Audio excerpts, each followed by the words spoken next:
Hello दोस्तों, welcome to my YouTube channel Islamic name. मैं साक्षी। आज हम बात करने वाले हैं जुमदा नाम के बारे में। जुमदा नाम का मतलब होता है ऑनरेबल, मतलब माननीय। जुमदा नाम एक इस्लामिक नाम है और अरबी ज़ुबान से लिया गया है। बात करें इनके लकी नंबर की तो इनका लकी नंबर है 8। बात करें इनके लकी दिन की तो इनका लकी दिन है मंडे और थर्सडे, मतलब सोमवार और गुरुवार। और बात करें इनके लकी कलर की तो इनका लकी कलर है येलो, वाइट और ग्रीन, मतलब पीला, सफ़ेद और हल्का हरा।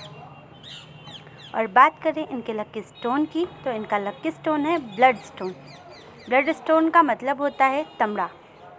ब्लड स्टोन लाल या भूरा रंग का काफ़ी सुंदर और चमकीला रत्न होता है। लकी मेटल्स की बात करें तो इनका लकी मेटल है ब्रॉन्ज, मतलब पीतल। अगर आपका नाम जुमदा है तो कमेंट बॉक्स पर अपना नाम ज़रूर लिखें। ये जानकारी अगर आपको अच्छी लगी हो तो हमारे चैनल को सब्सक्राइब करें और वीडियो को लाइक करें। अगर आप अपने नाम के बारे में जानना चाहते हैं तो कमेंट बॉक्स पर अपना नाम ज़रूर लिखें। अपने दोस्तों के साथ इस वीडियो को शेयर करें।